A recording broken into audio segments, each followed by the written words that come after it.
Olá pessoal do YouTube, tudo bem com vocês? Aqui é o Felipe Stark e vocês estão no canal da Class. E hoje a gente vai dar seguimento à nossa série de Flowgorithm, chegando ao quinto vídeo. Eu vou explicar um pouquinho com mais detalhes aí a questão das variáveis. Eu comentei isso em alguns vídeos passados, comentei o que é uma variável, né? Que na verdade você tem que criar essa variável para reservar um espaço de memória e armazenar um valor ali e fazer operações com esse valor, né, esse dado que você armazenou ali dentro, tá bom? Então eu já vou explicar sucintamente os tipos de variável que tem dentro do Flowgorithm e vou falar para vocês também, além dos tipos de variável, os modelos de arranjo que a gente pode ter. Então para começar, vamos abrir o nosso Flowgorithm. Nós temos aqui o programa principal, então principal e fim, então aqui é onde eu vou colocar o meu algoritmo. Eu clico com o botão aqui esquerdo do mouse e aí ele vai me dar algumas opções. Pode ser que no de vocês essa parte de variável esteja como declaração, tá? Então aqui a gente tem duas importantes tarefas, dois importantes comandos que a gente pode realizar com variáveis, que é o que? Definir uma variável, ou seja, falar para o programa, falar para o algoritmo que eu vou precisar de um espaço de memória e nesse espaço de memória defino um nome, tá? Então é o nome da variável. E depois em atribuição eu posso fazer o que? Alocar um valor ali dentro, ou por atribuição, ou também com a função de entrada, ou seja, o usuário entrar para mim com algum dado ali, alguma informação, ok? Então vamos primeiramente definir uma variável. Quando eu clicar em definição, vai aparecer para mim aqui, né, o nosso quadradinho de definição, nosso retângulo, e quando eu clicar aqui duas vezes ele vai me permitir configurar algumas propriedades dessa variável. Então aqui ó, a primeira coisa é o nome da variável. Então o legal é quando você for escolher um nome de variável, escolha um nome que seja fácil de você lembrar e fácil de você trabalhar. Então evite de pegar variáveis, por exemplo, que estão muito próximas e só mudar uma letra, porque daí na hora que você está programando pode ser que dê algum problema, né? E evite também nomes muito extensos, né? Porque daí você também pode errar alguma letra na hora que você estiver fazendo ali. É claro que do ponto de vista que a gente vai fazer aqui de aprendizagem mais didático, eu vou na medida do possível tentar colocar o nome do que representa aquela variável. Mas vocês podem fazer abreviações aí na hora que você estiver trabalhando no seu computador aí. E aqui ó, a gente tem o nome da variável, temos o tipo, que é extremamente importante também. Nós temos basicamente 4 tipos de variáveis dentro do Flow, mas se a gente for separar em dois grandes grupos, isso também nas linguagens de programação, a gente tem variáveis do tipo número, tá? Que daí eu vou ter 0, 1, 2, 3, e aí esses números podem ser inteiros, na qual eu vou ter variações, né, numéricas, nesse caso que eu acabei de citar, então 0, 1, 2, 3, e a mesma coisa negativa, então eu posso ter 0, menos 1, menos 2, menos 3, mas ele está sempre variando de 1 em 1, tá? E se eu pegar esse número e dividir por 1, eu vou ter o resto 0, tá? Então eu não tenho resto algum ali, por isso que a gente chama de inteiro. E eu tenho também um número que eu chamo de real. Esse número que é o real, ele já está incluso os decimais, né? Que são os números também que eu posso escrever em forma de fração. Então, o real, aí eu posso estar falando de 1, 1.3, 1.5, posso estar falando de 2.0, né? E aí eu posso estar falando 2.05. Então eu posso colocar números depois da vírgula, tá? Então o real me dá essa característica. Caracteres é o texto, então eu posso inserir nomes, posso inserir algum identificador ali, mas sempre lembrando que ele vai interpretar isso como texto. Então se eu digitar, por exemplo, o número 1, ele vai até aceitar, tá? Só que ele vai interpretar isso como texto. Se eu tentar fazer uma soma, uma subtração, alguma operação qualquer, ele não vai deixar eu fazer isso. Até a gente vai mostrar isso no vídeo de hoje.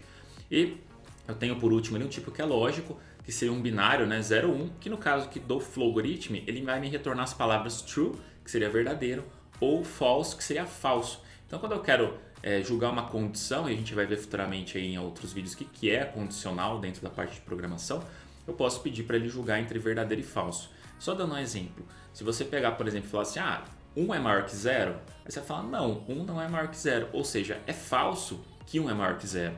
Então eu posso usar isso numa condicional, e aí ele me dá verdadeiro ou falso. Vamos trocar por um exemplo prático, talvez fique melhor para vocês. Vamos imaginar que na escola de vocês precisam tirar 5 para passar numa matéria.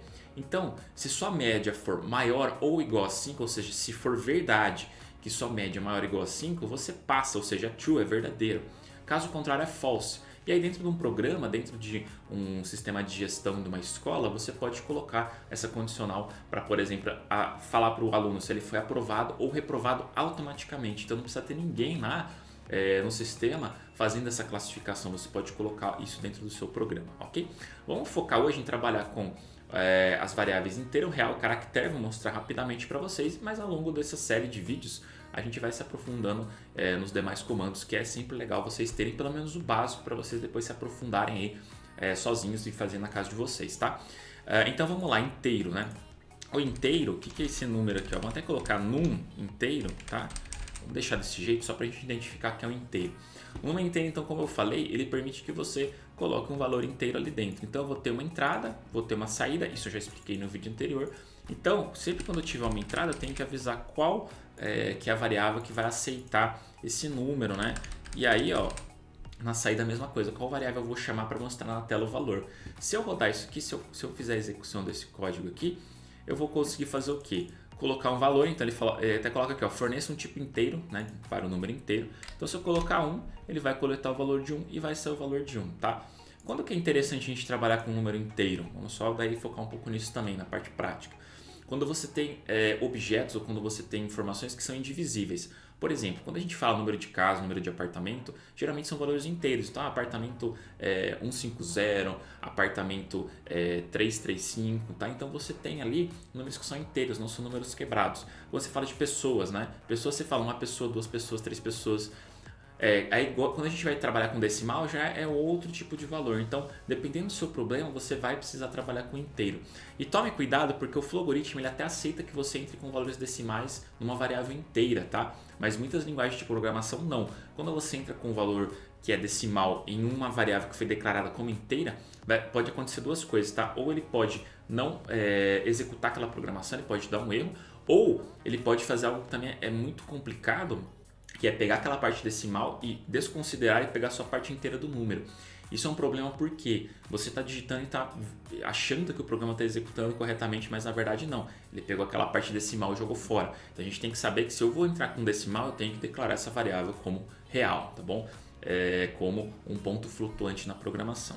Dito isso, então, vamos lá agora modificar essa variável para real. Se eu tenho já um programa, basta vir aqui, dar um duplo clique, eu consigo fazer essa alteração aqui, então eu não preciso declarar novamente a variável, né? Eu só vou alterar as propriedades dela.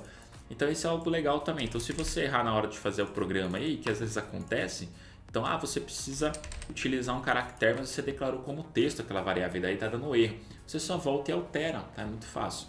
Quando eu tenho um número real, daí sim eu já posso trabalhar aqui, ó, com variáveis, com valores nas variáveis que são decimais, então 1.5, tá? E sempre lembrando que no Flogoritmo a gente trabalha com ponto, tá? Porque ele é um software que é estrangeiro, então o ponto, né, muitas vezes, em muitas linguagens de programação, é o que representa a vírgula pra gente aqui no Brasil, tá bom? Então não se esqueçam, né, 1,3, né, seria 1.3, tá bom? Então a gente consegue trabalhar dessa maneira aí, beleza? Então bem tranquilo também. Agora vamos trabalhar com texto, tá? E eu vou mostrar uma coisa legal para vocês aqui. Então aqui a gente vai trabalhar com caractere, tá? Que é no formato texto. Então aqui, ó, texto novamente. Vou dar o okzinho aqui. Vou ter texto aqui também, tá? Ok, vou ter o texto. E agora eu vou fazer uma entrada de texto e vou ter uma saída. Então se eu fizer aqui, ó, posso colocar olá, ele vai me retornar olá, tá bom? Ah, posso colocar número? Pode. Só que o que está acontecendo aqui? Ele está interpretando isso como número. E aí, para vocês acreditarem em mim, vamos pensar no seguinte, que eu quero pegar esse valor aqui e quero reatribuir a ele somando 1, tá? Isso é muito comum quando a gente trabalha com contadores. Então, ó, mais 1, vou dar o OK aqui, tá? O que vai acontecer nesse caso aqui? Eu vou executar ele vai até a parte que coleta o dado, então 1. Ele vai coletar, mas ele vai aparecer um seguinte erro, que é o quê? O operador somar requer dois números. Então, o texto está em forma de texto, né?